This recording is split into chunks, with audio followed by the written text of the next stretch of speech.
This is VOA News. I'm David Byrd. Congress has opened President Trump's impeachment trial.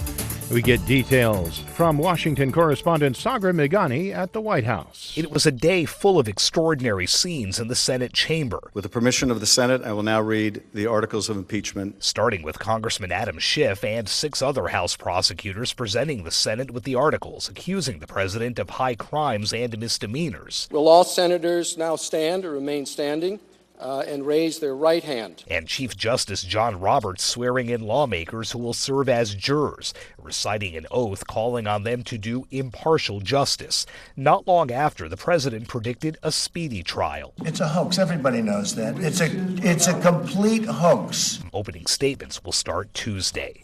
Sagar Meghani at the White House. Meanwhile, a nonpartisan congressional watchdog group said that the White House violated federal law by withholding security aid approved by lawmakers for Ukraine. Reuters' Zachary Gelman has details. The Nonpartisan Government Accountability Office said a temporary hold on $391 million of assistance placed by the White House's Office of Management and Budget was, quote, not permitted. Writing, faithful execution of the law does not permit the president to substitute his own policy priorities for those that Congress has enacted into law. The decision by the GAO delivers a blow to the president just as his impeachment trial gets underway.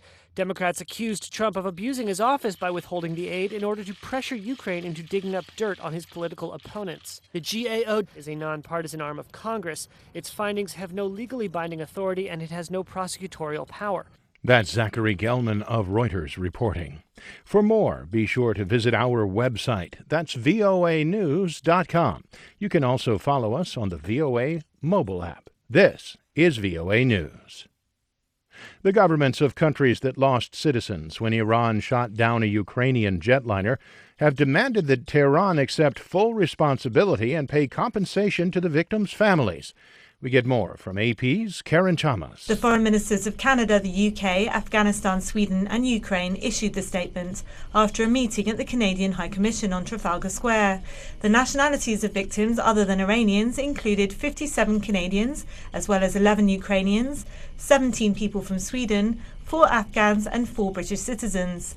The Canadian Foreign Minister, François-Philippe Champagne, said although Iran had accepted responsibility, Canada wants closure, accountability, transparency and justice through a full investigation. Karen Chamas, London. Russia's ruling party on Thursday unanimously backed President Vladimir Putin's surprise choice for Prime Minister Mikhail Mishustin, a man with almost no political profile.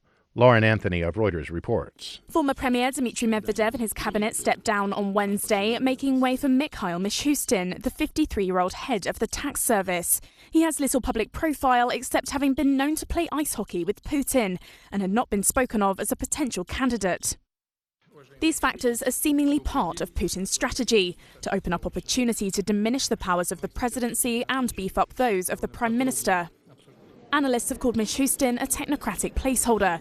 He will inevitably be viewed as a possible successor to a shrunken presidency, as will members of his cabinet, many of whom are expected to be new to government. That's Lauren Anthony of Reuters. U.S. retail sales rose at a solid pace last month, evidence that Americans were willing to spend during the winter holidays after a sluggish November.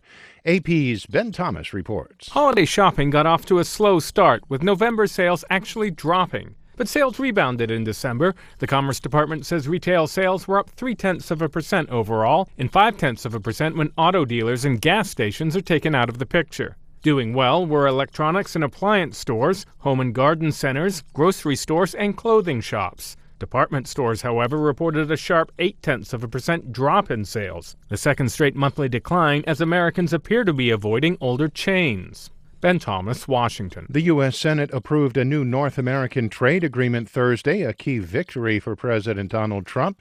The 100-member Senate approved the United States-Mexico-Canada agreement by an 89-10 bipartisan vote. The USMCA replaces the North American Free Trade Agreement known as NAFTA. A record day on Wall Street with the S&P rallying through the 3,300 mark for the first time. The other indexes also surged to record highs. I'm David Byrd, VOA News.